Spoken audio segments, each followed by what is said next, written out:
now.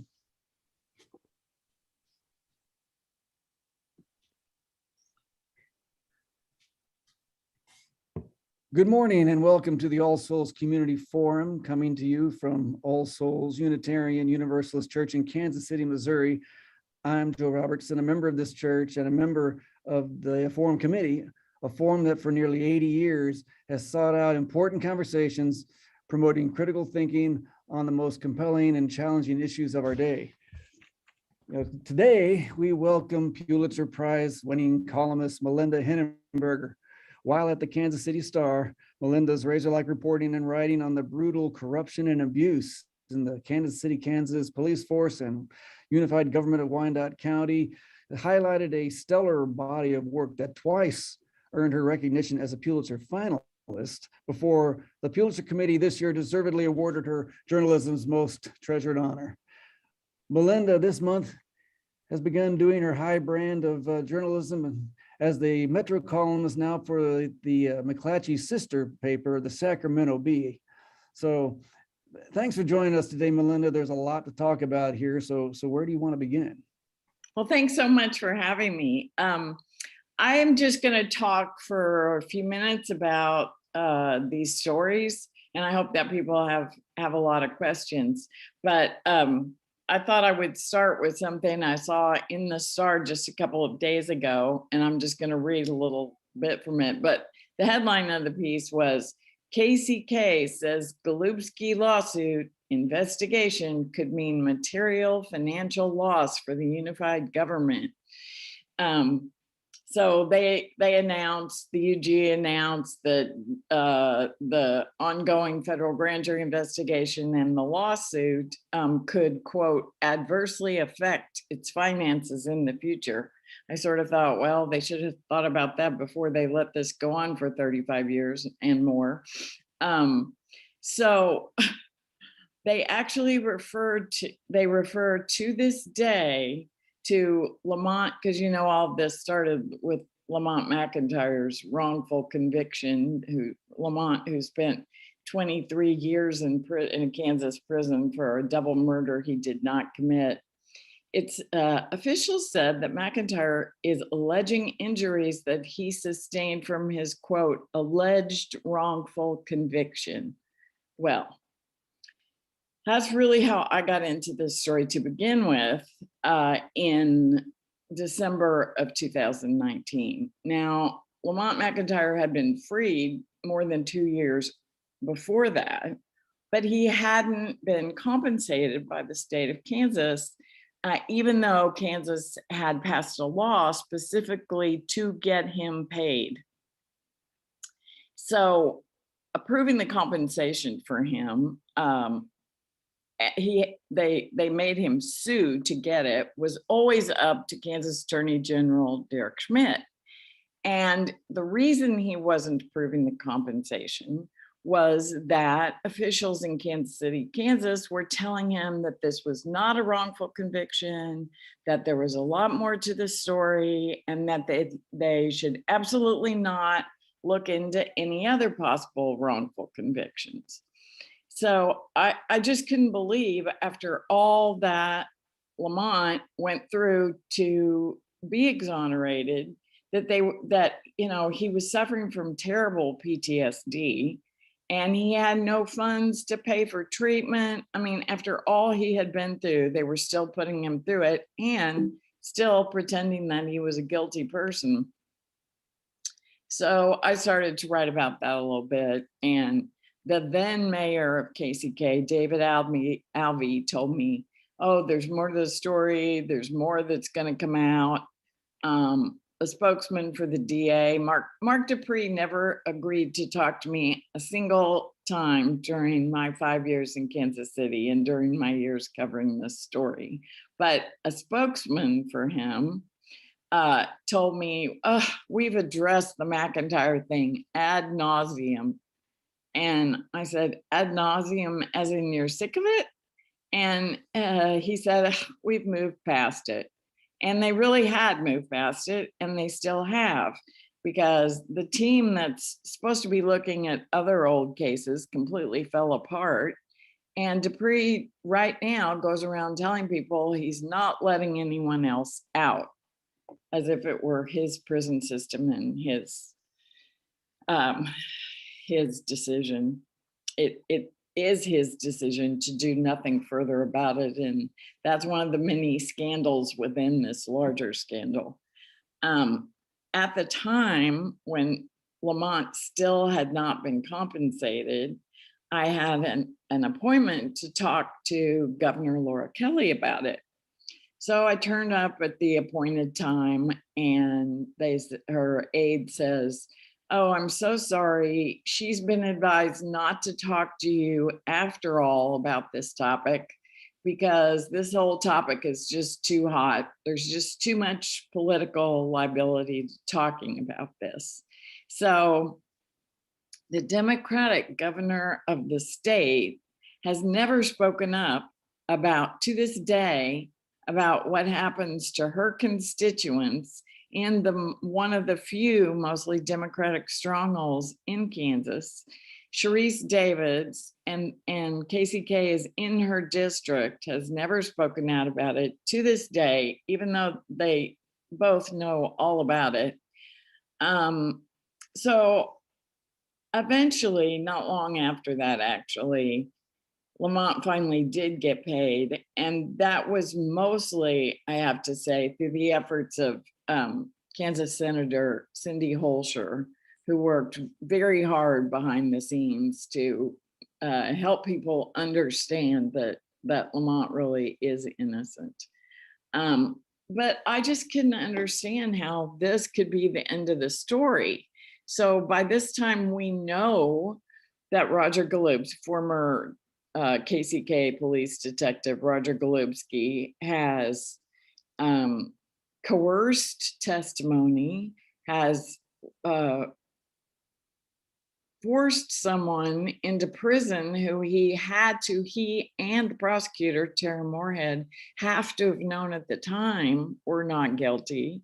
There really essentially was no investigation. This then 17-year-old Lamont was immediately arrested based on no evidence at all.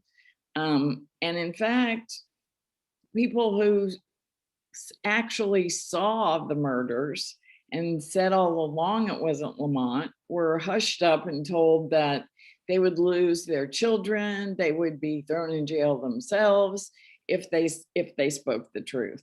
So someone who would do that, can it really be the end of the story that this one man is exonerated? Or wouldn't you want to know, if he did that, what else did he do? So I kept writing about Golubsky after that. And in last year in 21, I think I wrote 19 columns and editorials about it. And I just kept learning that the situation was even worse than I had thought. And every time I wrote about a victim, other victims came forward. Their stories all checked out. There were all things, that I could learn from what had happened way back then from independent sources. And they spoke out. It was so brave of them to speak out because they really were in fear of their lives. They said over and over, they told me Golubsky had told them he would kill them. Their bodies would never be found. It would be made to look like an accident. They knew other people who had disappeared. One woman who spoke to me, she was hyperventilating the first time she talked. And it's especially brave that they came forward because they have no confidence that anything is ever going to happen to this person. They've never been believed. And this man who for 35 years had a badge and a gun was believed. And for some people, he's still believable.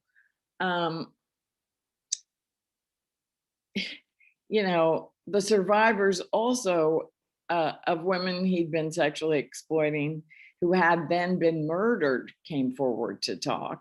And you just think, in what universe does a man who's been exploiting all these women, they disappear, they're murdered, and he's the one assigned to investigate the murders? I mean, it's it's truly KCK is, as a former FBI agent who'd been looking into corruption there in the police department back to the 80s, said this really is the land that time forgot.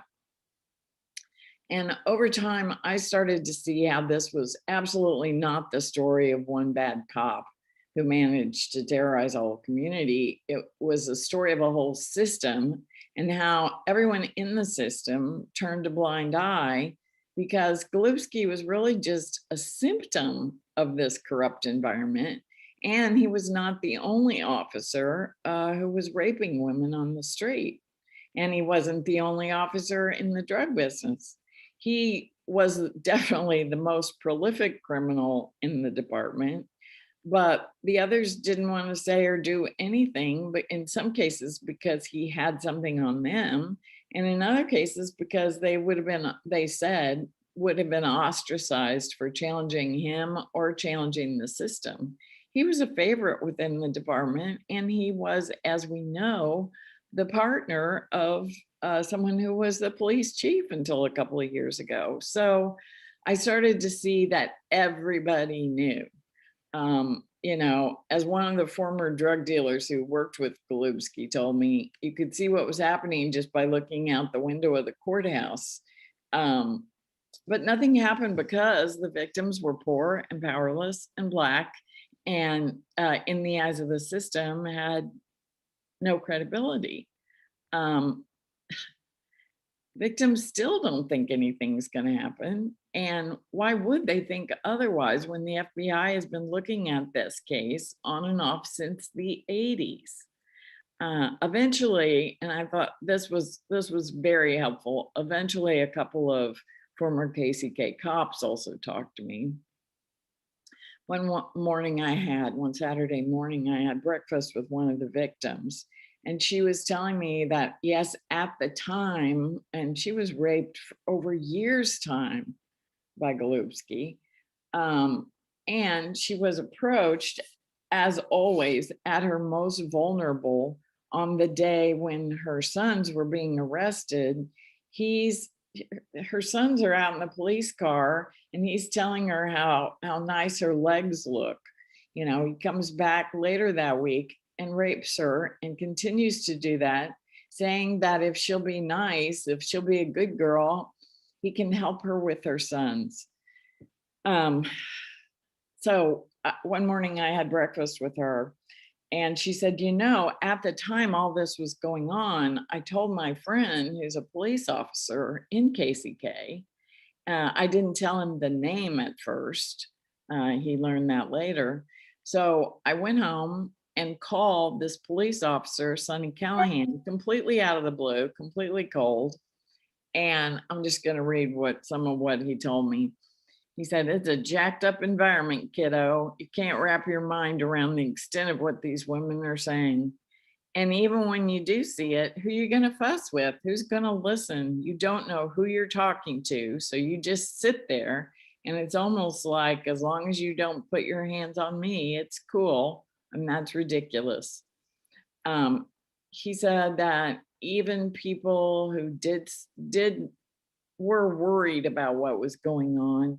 He said there are too many people pushed in different directions in pursuit of being able to get along in the environment, which he described as extremely dangerous.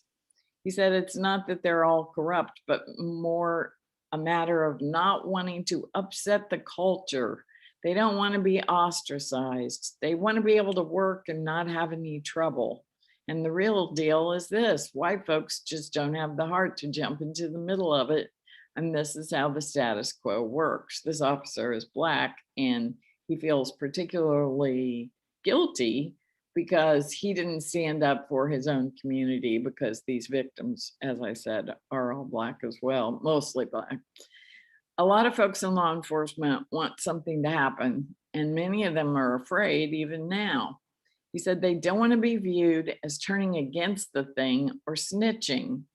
But he said he decided to tell me all this because this thing is crushing people. They don't want me to say anything, but I can't do this. I can't do this. That, I think it was a a big deal for cops to start to tell the story. And really lent some even more credibility to this incredible number now of victims who've come forward. I say, do there have to be enough victims to fill Arrowhead before something actually happens in this case? And two of the most important pieces, I think, that I wrote about this weren't last year, they were this year, right? Actually, both right before I moved here to Sacramento. One was about a victim who'd been recruited by Golubsky when she was just 12 years old. She had just lost her parents, so she was an orphan. She and some other kids her age had broken into some place, not even just to steal anything, just to fool around on the weekend.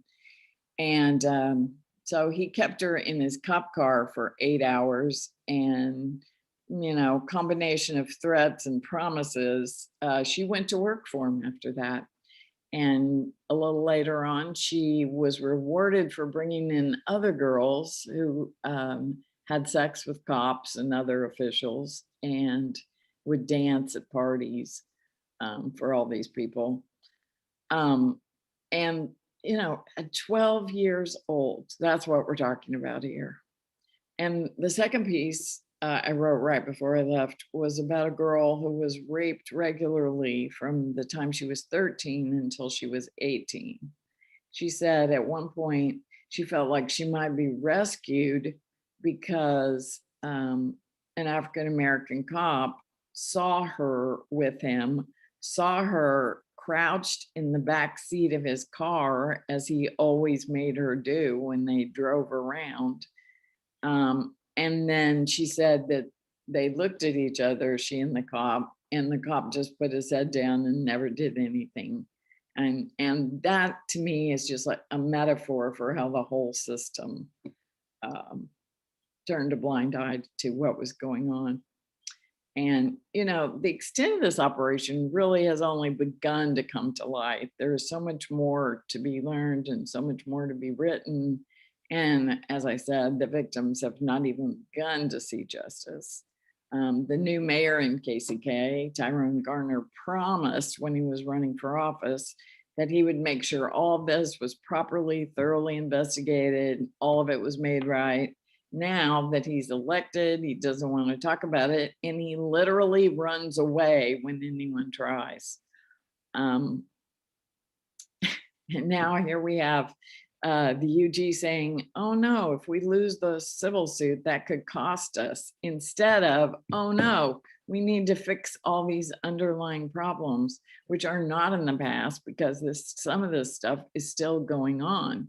Golubsky is still getting paid protection money, and nothing has changed, I'm sorry to say. I have said this before in print, but if women on Ward Parkway, a bunch of them disappeared, never to be heard from again, and someone who was found to have been sexually exploiting them is assigned to their murder, and then those murders are never solved, would that just be okay? And would people say, oh, well, that was a long time ago. Oh, well, those Ward Parkway girls need to make better decisions? Absolutely not.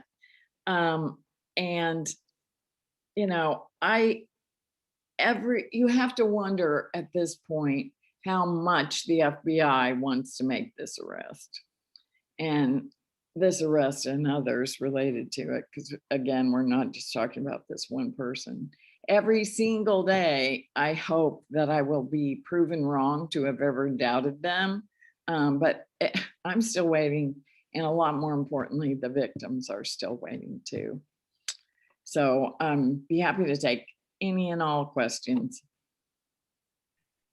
Thank you. Yes, we've been listening to Melinda Henneberger, the Pulitzer Prize winning columnist, formerly of the Kansas City Star, doing that work for the Star, and now at the Sacramento Bee. We're going to take a quick break before we get to questions and talk about how you can support this forum.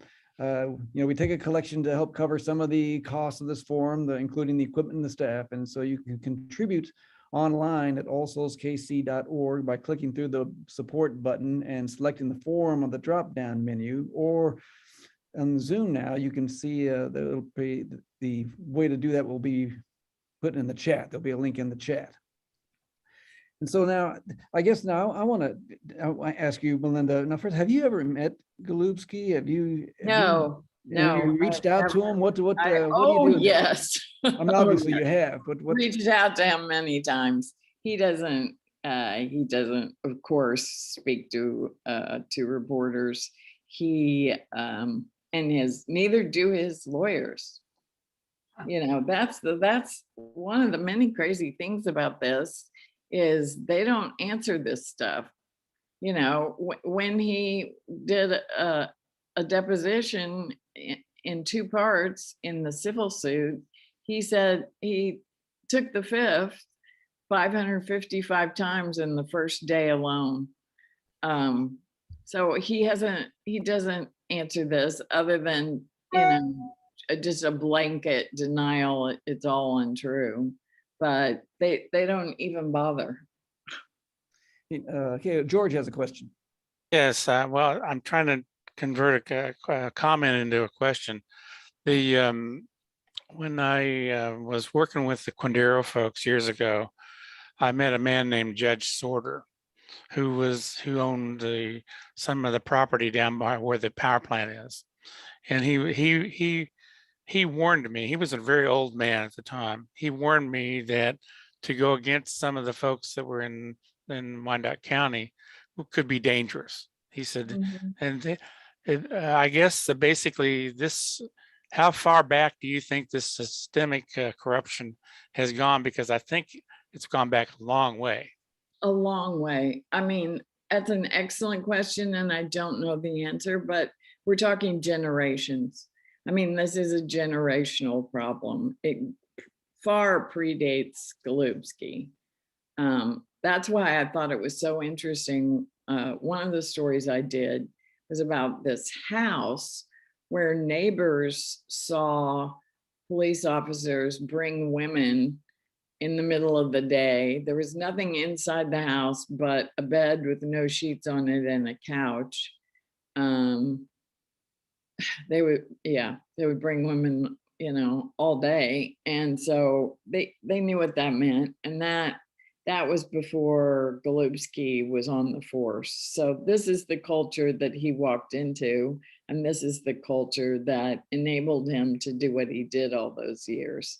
But and when I say it's generational, there are people still paying the debts to police that their parents supposedly incurred. And by debts, it's, you know, you have to pay me this much, or you can't be in business. You have to pay me this much, or, you know, you'll be arrested for something. I mean, this is very much still alive, this whole situation. You know, and Melinda, this is Joe again. I know that you had talked about how the McIntyre case led you into this. So you start unraveling it. Was there a particularly galling moment or some kind of like, when was it that you went, oh my God, this is overwhelming? Every day. And I'm not saying that to be funny. It was very overwhelming all along and galling from the first. I just couldn't believe he's still walking around.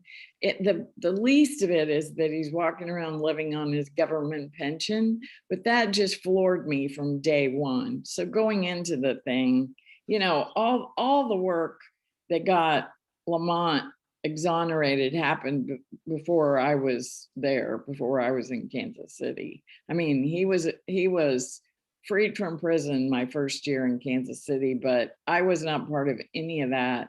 But like I said, I just couldn't believe that could be the end of it. You know, that with everything that had been proven to be true about him, if that really was true, it had been found true in court. How could we just say, well, that's what he did in this one case? How could you not say we have to look at every case he touched for 35 years? And the more we learned, the more that became true. You know, one of the most galling stories was this woman I wrote about who had been in in a very minor scrape. It was actually a misunderstanding. And she got a ticket, really. And so Golubsky calls her and says, I saw your mugshot and you're gorgeous. You need to come down here and fill out some paperwork. So she goes down to, she's never been in any kind of trouble before. So she goes down to headquarters, not knowing that there would be no reason for a homicide detective to be involved in this little case at all.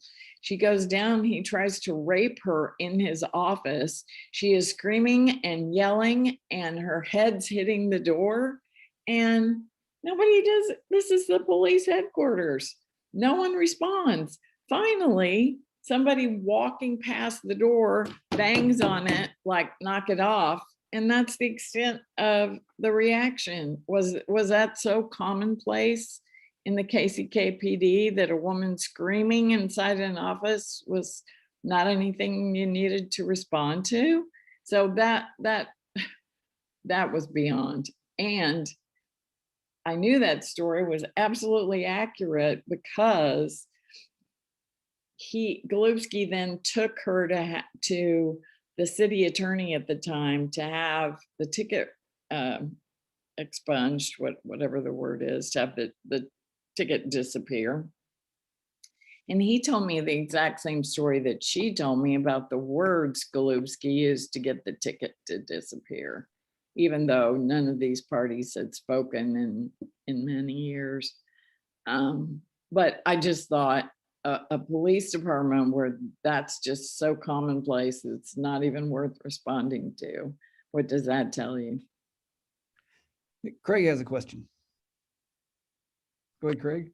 Yes, my sound cut out for a minute or two, so I may have missed something, but has anyone in the KCK Police Department or city government or county government been charged on anything yet? And if not, is that still a possibility? Nobody has been charged in relation to this case. I hope it's still a possibility. The FBI, the federal grand jury investigation is still going on, but it has been going on for a very long time. So sometimes, in my darker moments, I think, is this some kind of Whitey Bulger situation? I mean, I have had people say that Golubsky was an informant. I know he worked with drug kingpins who worked with the DEA. So I hope that's complete rubbish. I hope so much that I'll get up tomorrow and they'll be there with the handcuffs and take them away. And I'll say, I was so wrong to have ever doubted these people. But, like I said, I'm still waiting for that day. I mean, what you keep hearing back is, this is such a big case. It just is going to take a long time. But what the victims think is that they're just waiting for him to die. He's not young and he's not well. He has diabetes and some other health problems. And that they're just waiting for him to die so they can say, oh, such a shame. Well, that's that. There's no further we can go with this investigation. And then it will all be pinned on me. But I'll be pinned on him. But what people who've worked with him in the drug business say is that he has let it be known for years that if he goes down, everybody goes down. So I know that there is a lot of anxiety about that as well. There's a question in the room. And I'm sure that he has made sure that if something does happen to him, the information doesn't die there, right? I'm pretty sure it will hopefully still get out no matter what happens to him. And there's a question from the room. Go ahead. Yeah, this is Carol Fields. it is so overwhelming to hear it all. I've lost track on the Star, pardon me. I don't sit on a computer and read the newspaper. And they just increased the price, what was it, 20% or something? Anyway, but it is just so overwhelming. And so I look at it and I say, okay, is there any example of this has got to have happened in other places in the US. Is there any other example of how a community got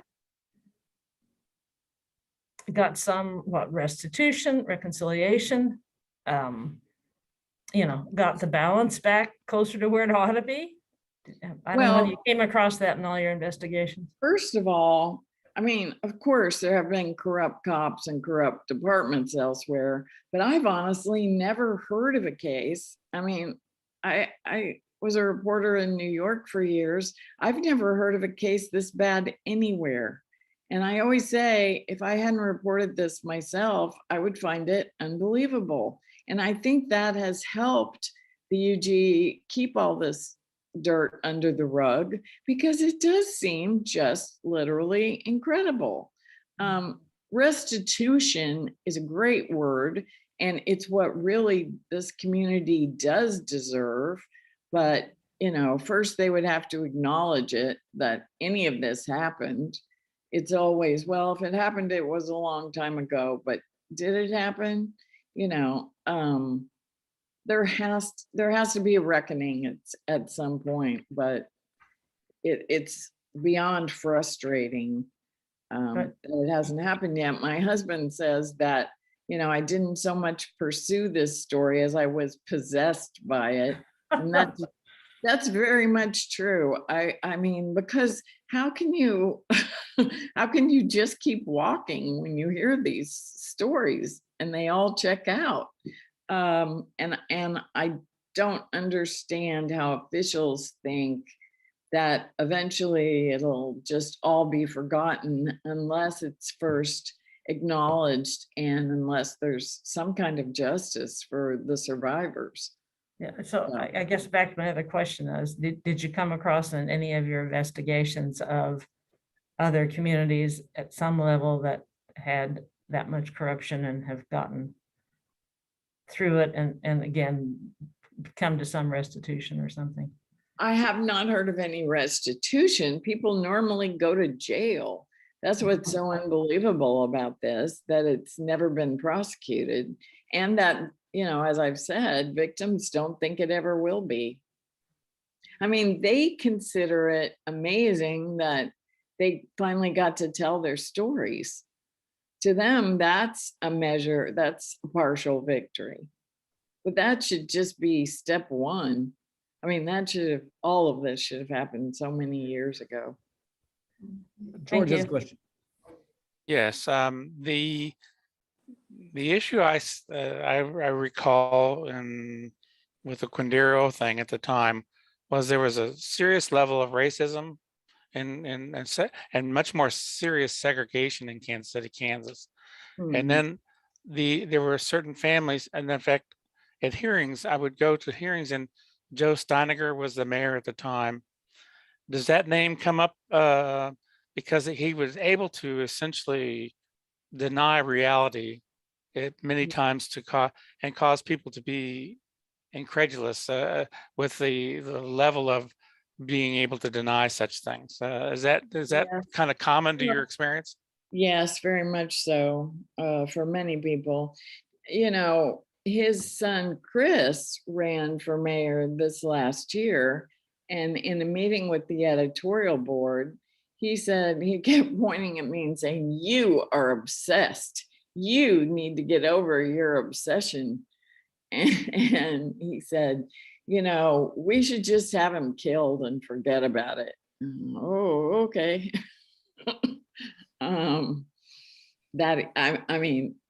Who is we? We should have him killed. Yeah, he or someone should have him killed and forget about it. I'm sure he was joking, but that is also the way people think over there. I mean, you hear all the time, people have been killed for less than what I'm telling you right now. I've met him too. That was a and thing I heard. he's a true believer. Mhm. Yeah. Hey, Spencer has a question. There's a literature that on social construction of crime and media construction of crime, and I'm just wondering what kinds of changes in the media environment would make it easier for these stories to surface and the corruption be fixed. Well, I think that change, that turn has happened, but for KCK, it was very, very late coming. I mean, the Star really didn't cover KCK for many years. And, you know, that's what happens in any community that's it becomes a news desert, is corruption, you know, is allowed to go on unchecked. So, I mean, now this, you know, just because I've left, it's not over. They're gonna, you know, keep on covering this, thank goodness. But, you know, I don't know the reasons, but, you know, the Star doesn't have readers in KCK, and why should they when we didn't cover it for so long? So it's kind of chicken and egg, but now that has changed. So. Melinda, here, a question that was in the chat, and I was going to ask this too, is also, you talk about the certainly the risk that the victims went through to get through when they speak out, and you talked about police, the risk that when they speak out. What's been your personal risk? What have been the ramifications or blowback for you or concerns? I have been followed and by police and a lot of in KCK. And a lot of the victims are followed by police vehicles, and they'll see them parked in front of their homes. It's very intimidating. That goes on a regular basis. But I never felt that I was in personal danger, and because, I mean, you never know, right? But I just thought, if anything ever happened to me, this story would finally get the attention it richly deserves. So why would they want to make this a national and international story? So, you know, that's if they were thinking rationally, but honestly, I was never afraid on that level because I thought it was very unlikely that anything would happen to me. And I've been threatened on other stories, but no one ever came right out and threatened me on this story. So Alice has a question.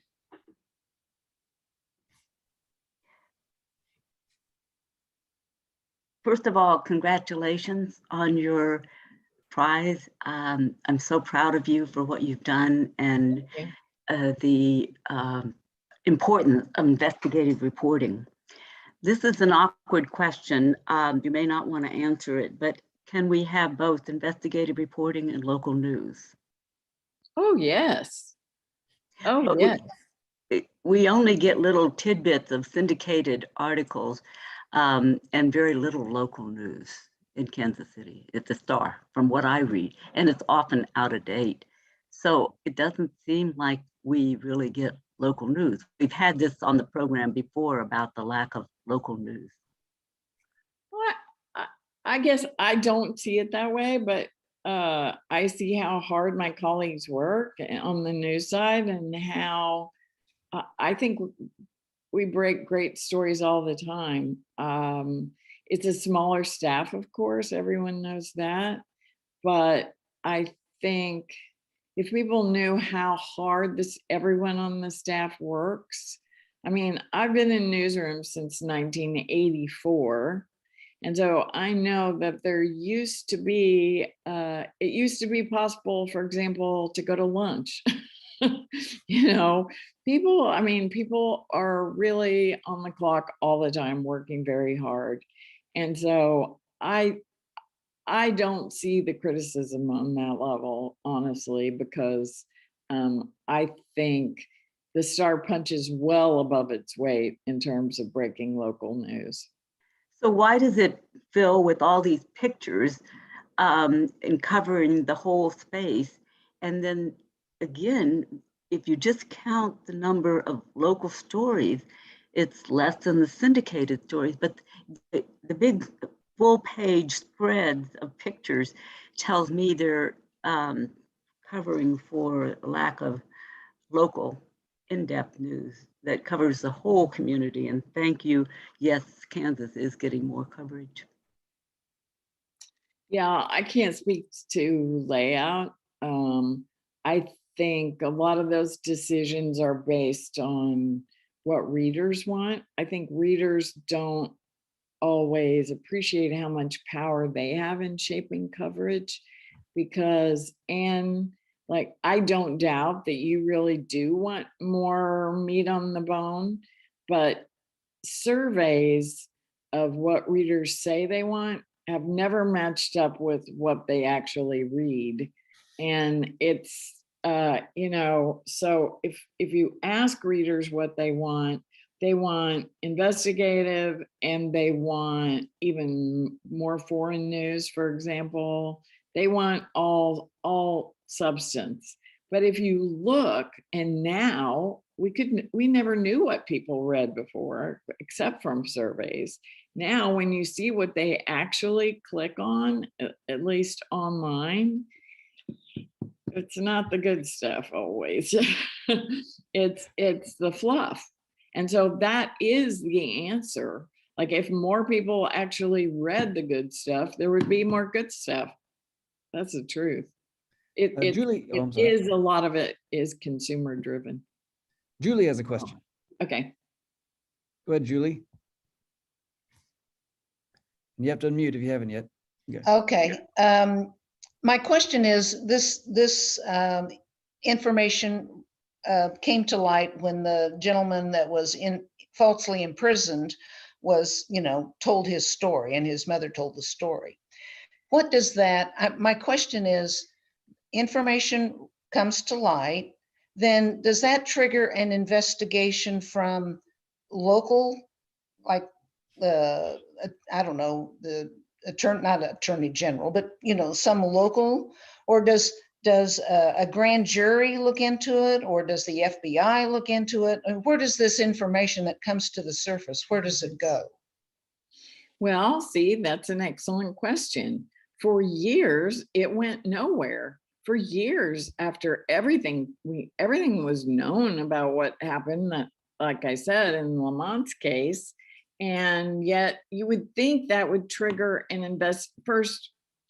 you would think that the police department would say, this is horrible. We're going to respond to this with an independent investigation by some outside body. No, that never happened. Or we're going to go back over all these cases. No, that never happened. It really was, I think, in response to all the coverage that there was finally a federal grand jury, but it's been a long time now and nothing has happened. That's my fear, and the fear of the victims, that's not going anywhere.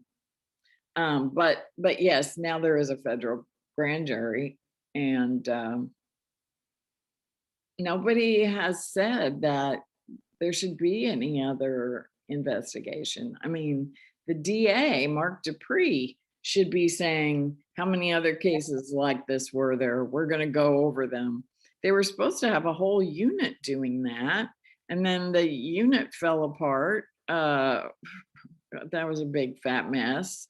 And, they say that kind of work is still happening, but who's supposedly doing it? They don't really have a team anymore. So. Yeah, Craig, go ahead, your question. Hey, I've got a couple questions and a comment. First question I've got is that I've tried to have Dupree on my radio show too, and he's been on my show a couple of times, talk about other things, but he's made it clear he won't talk about the Lubsky matter whenever he comes on. My question is, do you feel like he's intentionally covering it up and trying to conceal stuff, Or do you think he's just out of abundance of caution, not wanting to let out stuff that might damage the investigation, damage any prosecution that might come up later? So that's my first question. He doesn't have an investigation going on. So no, I would love to think that. That would be great. I would prefer to think that, but no, I don't think that. I don't know his motivations, but he's not the person he campaigned as. You know, he campaigned as a reformer, and I don't see the reforms. And another question I have, I know Tara Moorhead was involved in the McIntyre case. Right. Through the research you've done, were there other cases that she did the same things on? And the reason I asked is I defended a guy that she was a prosecutor on in the first-degree murder case. And when I tried to interview my client's sister, she was terrified, kept saying they're going to revoke her probation if she talked to me. And I don't remember who the detective was, but I know Tara was the prosecutor on the case. Yeah, Tara's been involved in a lot of sketchy cases that, you know, she's been accused of a lot and has been found to have done a lot that should never have happened.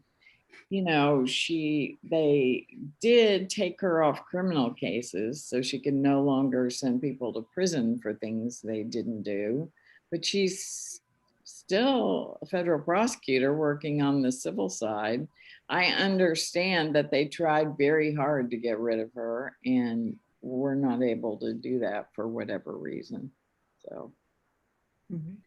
One of the comments I had too is that this goes way beyond from what I know, beyond the police department, because when I first located in Wyandotte County, corruption among the Wyandotte County commissioners was known to be rampant as well. So it went way up to the top. Yes, it's all part of the culture of the whole place. Yeah. And, you know, I had one guy whose father was a very well-respected African-American fire official who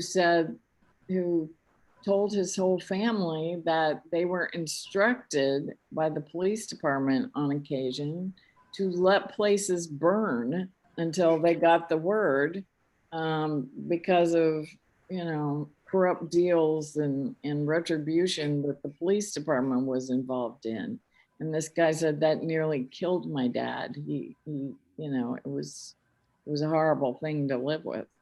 I had several cases where it was obvious too how that a lot of the cops that were involved in drug dealing themselves. Absolutely, yeah. Golubsky was far from the only one involved in drug deals. And you hear all the details from these former dealers. Connie's got a question. Go ahead, Connie. Hi, do you know if anything is happening with Jay-Z and that Team Rock that we're supposed to be doing something regarding this investigation? Well, I don't know what, you know, exactly what they're doing right now. I know what they have done, which is, you know, they took out some full page ads in the Washington Post, I know, to beg the Department of Justice to intervene. And I thought that was really great. I know that they have pledged some money for investigations, and that's a great thing. I mean, just to bring the attention to it, you know, was important. As far as what else their investigators have come up with, I don't know that. In fact, I never spoke directly to anyone on Team Rock. Okay, Spencer has another question. So I first sort of heard about some of this stuff from Laura McDonald and stuff that more squared had been done, and I wonder if she got her inspiration for the work that she's doing in this area from you, or vice versa, or what? Well, we have the same interest, but I think we were both doing it before we knew each other. Yeah, but they do fantastic work. I love it.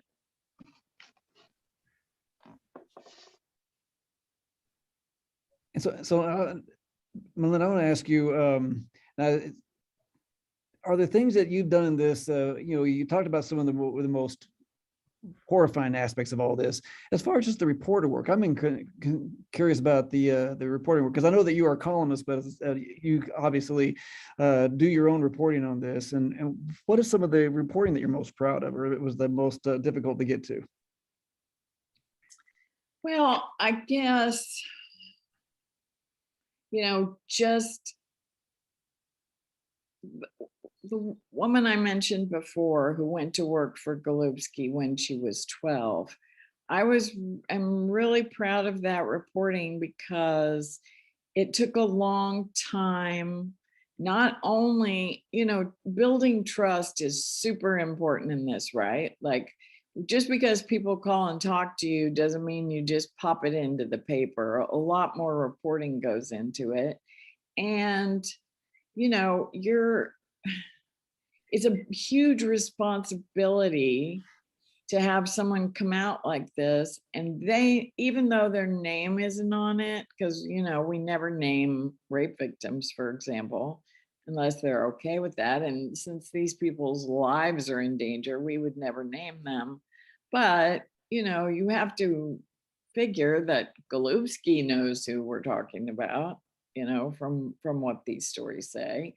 So just sort of walking together to a place where it feels safe enough both to the victim and to me to go forward with the story actually takes a lot.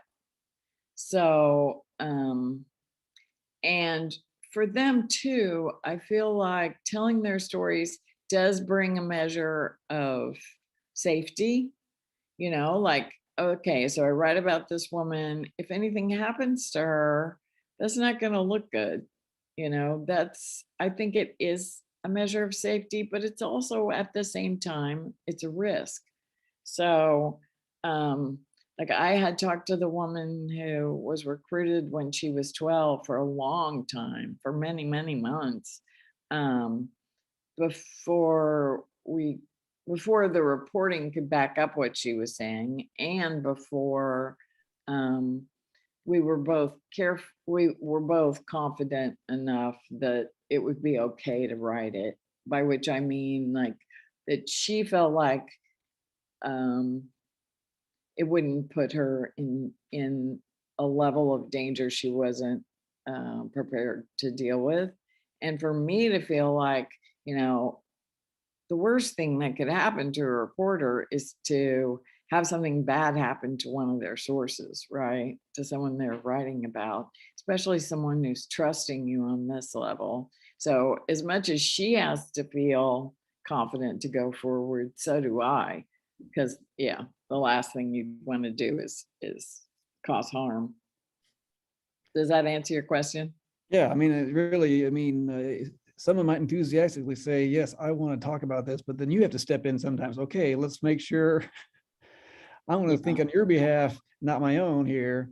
I had an experience that was really kind of moving. I mean, I had many moving experiences during this thing, but someone I was talking to, we were going through, I always go through with victims exactly what's going to be in the piece, because I don't want any surprises or anything that might inadvertently reveal more than we're both comfortable revealing.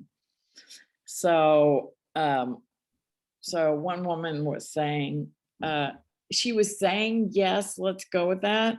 But I could tell that there was hesitation behind her yes. And so I said, we don't have to decide this today. Why don't you take another day or two and, figure out how you really feel about whether we should include this one fact. And we'll talk again tomorrow, the day after that. And so we did. And she said, yes, I really do want you to put that particular thing in the paper. And she said, you've just given me the greatest gift anyone's ever given me, because nobody has ever asked me like to take another day or two to decide anything. And you think, oh my gosh, like what a way to live, right? That being given a choice about something very important to you is a new experience. So George has a question. Well, you apologized to your fellows in Sacramento. How did they receive you, being such a So- famous person? Yeah, haha. They couldn't have been nicer. They could not have been sweeter. It was a crazy day, but in the best possible way. They really were extremely generous, and we all drank the champagne and ate the cupcakes. That was very nice. And Colleen Nelson, who was my editor for 4 of my 5 years in Kansas City, is now my editor again. She runs the paper out here. And of course, she planned a whole day of festivities, and it was really nice. Okay, Spencer. In fact, one of the funniest things, though, that happened that day, so Colleen plans this happy hour for the staff. And so I'm standing at the bar with a few of my new colleagues, and I'm saying, really, all I want is that so-and-so behind bars. And the bartender goes, oh, we all do. And then we kind of look at him and he said, okay, I just Googled you. So that was funny. Hey, Spencer. Unmute yourself, Spencer. Media scholar Robert McChesney for years has asked for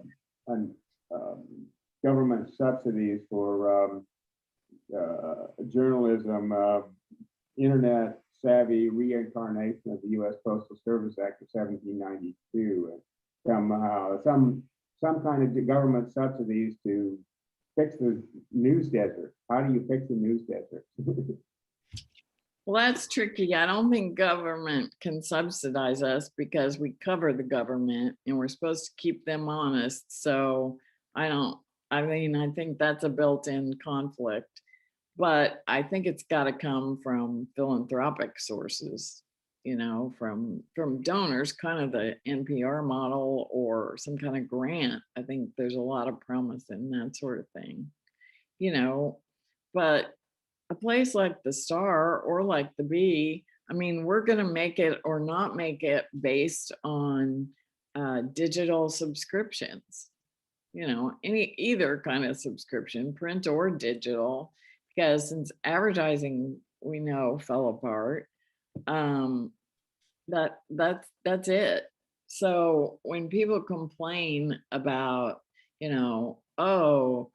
this paywall, I hate, well, what we do does cost money. And I always say, like, do you ask the plumber to come over and because your sink needs attention, you don't expect to have to pay that person?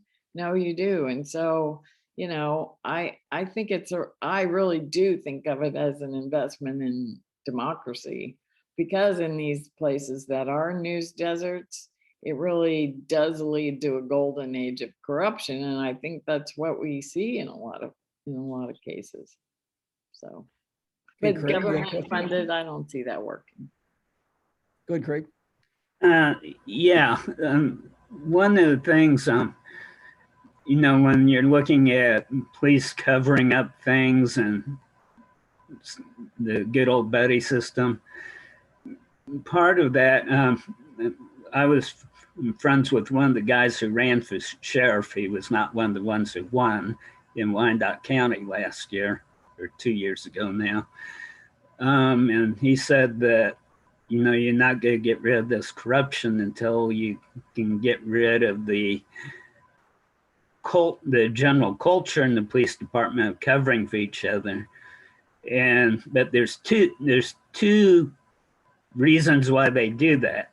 you've got a lot of them doing it because it's a good old buddy system and they're protecting each other. But then some of them, he said, do want to come forward, but they fear for their life if they True. do.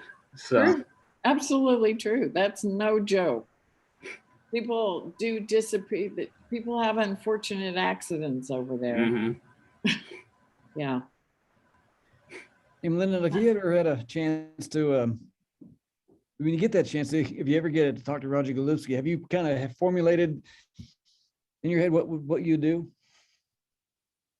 No, I mean, if you mean exactly what I'd say, but I don't think it would be a problem. I would, I have a lot of things to say to him.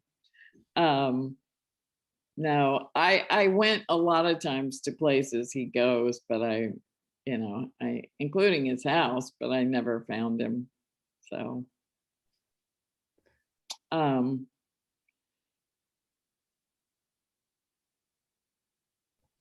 he has such a temper that I think it could be a more interesting exchange than his lawyers would like, because he communicated a lot I watched the Zoom of his depositions, and I mean, he's rolling his eyes. He's speaking without speaking, even when he's taking the fifth. And he is a very aggrieved person who sees himself as a victim. Yeah, like he's very bitter, for example, that he didn't get a big send-off when he retired from the department. He's very bitter. He says, I wouldn't call cookies from the price chopper much of a party.